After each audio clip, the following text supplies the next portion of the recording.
खारीक ही आपल्या शरीरासाठी किती फायदेशीर आहे हे आपल्या सगळ्यांनाच माहिती आहे। हिवाळा म्हटलं की सगळ्यात जास्त सगळ्याच घरांमध्ये या खारकेची पावडर बनवून यापासून अगदी डिंकाचे लाडू किंवा इतर बरेचसे पदार्थ बनवले जातात।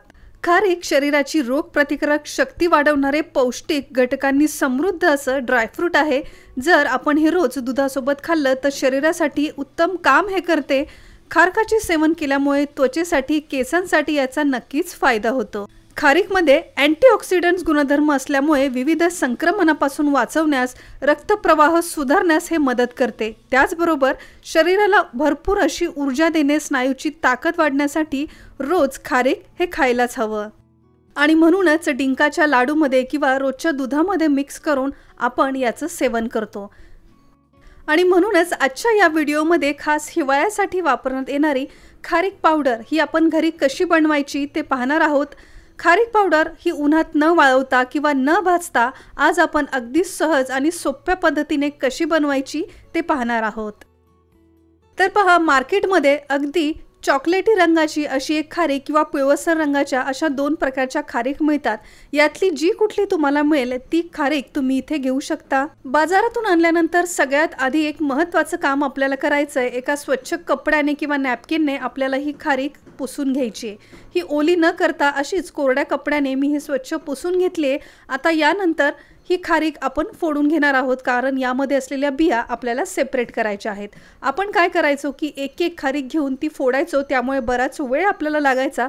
परंतु आज आपण अगदी मोठ्या प्रमाणात जरी खारीक असली तरी ती एकसाथ फोडण्याची ट्रिक पाहणार आहोत। आणि त्यासाठी एक कापडी अशी पिशवी मी घेतलेली आहे। तुमच्याकडे अशी स्वच्छ कापडी पिशवी नसेल तर तुम्ही एखादी ओढणी किंवा स्वच्छ कॉटनचा कपडा घेऊन सुद्धा त्याने सुद्धा हे खारीक फोडून घेऊ शकता। जेवढ्या काही खारीक आपल्याला फोडायच्या आहेत तेवढ्या एकदाच या पिशवीमध्ये आपल्याला टाकायच्या आहेत। याचं तोंड बंद करायचं आहे, म्हणजे पिशवीतून या खारीक बाहेर येणार नाहीत। आता या फोडण्यासाठी घरामध्ये जर एखादी वस्तू असेल तर ती आपल्याला घ्यायची आहे आणि याच्या मदतीने ही खारीक आपल्याला अशा फोडायच्या आहेत। तर अशा प्रकारे 5 मिनिटं या खारीक मी या जड वस्तूच्या मदतीने फोडून घेतलेल्या आहेत।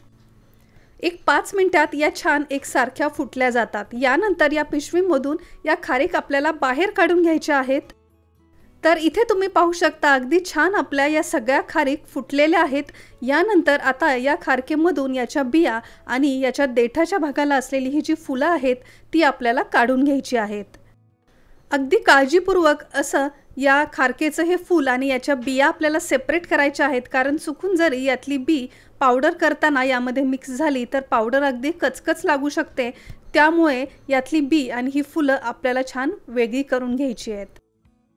यातल्या बिया आणि हे फूल सेपरेट करत असताना थोडे तुकडे सुद्धा या खारकेचे मी करून घेतलेले आहेत। आणि आता यानंतर हे जे तयार खारकेचे तुकडे आहेत ज्यातून आपण बिया सेपरेट केलेल्या आहे, सगळ्यात आधी ही खारीक आपल्याला एखाद्या स्वच्छ आणि कोरड्या अशा एअरटाईट डब्यामध्ये भरून ठेवायचे आहेत। आता या डब्याचं झाकण लावून हा डब्बा आपल्याला ठेवायचा आहे फ्रीझरमध्ये। हो, तुम्ही अगदी योग्य ऐकलंय, जिथे बर्फ जमा होतो अशा या फ्रीझर सेक्शनमध्ये हा डब्बा आपल्याला कमीत कमी 12 तासासाठी ठेवायचा आहे।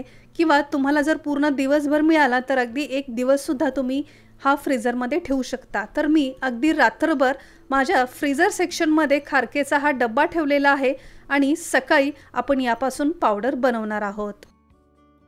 तर इथे तुम्ही पाहताय अगदी रात्रभर खारकेचा हा डब्बा मी फ्रीझरमध्ये ठेवला होता, त्यामुळे अगदी छान कडक अशा या सगळ्या खारीक झालेल्या आहेत। सगळ्यात आधी या डब्यामधून आपण त्या बाहेर काढून पाहूया।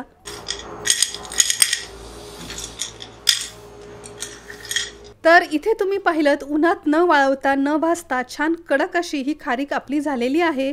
आता यातले थोडीशी खारीक घेऊन आपण ती मिक्सरच्या भांड्यात घेणार आहोत आणि याची छान पावडर आपण बनवणार आहोत। लक्षात ठेवायचं आहे, ज्यावेळेस आपल्याला खारकेची पावडर करायची आहे त्याच्या जस्ट आधीच ही खारीक आपल्याला फ्रीझरमधून काढायची आहे आणि लगेचच याची पावडर बनवायची आहे। ही खारीक जर तुम्ही आधीच अर्धा 1 तास काढून ठेवली आणि नंतर जर ही मिक्सरला फिरवायला गेलात तर ही सॉफ्ट होऊन जाईल, ती मिक्सरच्या भांड्यामध्ये व्यवस्थित फिरणार नाही। त्यामुळे अगदी पावडर करण्याच्या आधीच आपल्याला ही फ्रीझरमधून काढायची आहे आणि लगेचच त्याची पावडर बनवायची आहे। या खारीक छान कडक झाल्यामुळे त्या मिक्सरच्या भांड्यामध्ये अगदी सहज फिरतात, परंतु ही खारीक या भांड्याला चिटकू नये, अगदी पटकन याची पावडर बनावी यासाठी एक महत्त्वाचा पदार्थ आपल्याला यामध्ये मिक्स करायचा आहे आणि तो म्हणजे तूप। तर जेवढी खारीक तुम्ही घेतली त्याच्या अकॉर्डिंग थोडंसं तूप मी यामध्ये मिक्स केलं आहे आणि यानंतर आता ही खारीक आपण मिक्सरला फिरून घेऊया। तर इथे तुम्ही पाहताय अगदी छान अशी खारीक पावडर आपली तयार झालेली आहे। मला लाडूसाठी जरा जाडसरच खारीक पावडर हवी होती, त्यामुळे अगदी बारीक अशी फाईन पावडर मी याची केलेली नाही, थोडी जाडसरच ठेवलेली आहे। तुम्हाला जर अगदीच पावडर करायची असेल तर थोडी फिरवली तर त्याची पावडरसुद्धा तयार होईल। आणि सगळ्यात महत्त्वाचं म्हणजे तुम्ही इथे पाहताय अजिबात सुद्धा मिक्सरच्या भांड्याला ही पावडर चिटकलेली नाही। अशाच प्रकारे बाकीचे हे जे खारकेचे तुकडे आहेत ते मिक्सरच्या भांड्यात घेऊन आणि थोडंसं तूप टाकून पुन्हा या खारकेची आपण पावडर बनवून घेणार आहोत। ही तयार खारीक पावडर अगदी 1 ते 2 महिने सहज टिकते आणि त्यापेक्षा जर ही तुम्हाला स्टोअर करायची असेल तर त्यासाठी ही तयार पावडर तुम्ही फ्रीजमध्ये ठेवून सुद्धा वापरू शकता। तशीही नॉर्मल टेम्परेचरला अगदी 1 ते 2 महिने ती बाहेर सुद्धा राहते। तर मैत्रिणींनो, तुम्ही पाहिलं की खारीक पावडर उन्हात तासनतास वाळत न घालता किंवा न भाजता अगदी सहज सोप्या पद्धतीने घरच्या घरी आपण ही खारीक पावडर तयार केलेली आहे। तर या हिवाळ्यामध्ये तुम्हाला सुद्धा खारीक पावडर हवी असेल तर अगदी याच पद्धतीने तुम्ही सुद्धा ही खारीक पावडर नक्की बनवा। उन्हात न वाळवता न भाजता खारकेची पावडर बनवण्याची ही ट्रिक तुम्हाला माहिती होती का, हे आम्हाला कमेंट करून सांगायला विसरू नका। आजचा हा व्हिडिओ जसा तुम्हाला उपयोगाचा ठरलाय तसा तुमच्या मित्रपरिवार फॅमिलीला सुद्धा उपयोगी ठरावा यासाठी हा व्हिडिओ जास्तीत जास्त त्यांना सुद्धा शेअर करा, कारण हिवाळा चालू आहे, त्यांना सुद्धा खारीक पावडर कशी बनवायची याची ही सोपी ट्रिक माहिती पडेल।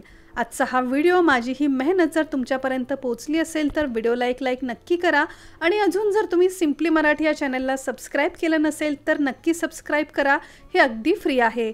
सबस्क्राईब बटन समोर एक नोटिफिकेशन बेल आहे, ते सुद्धा प्रेस करायला विसरू नका।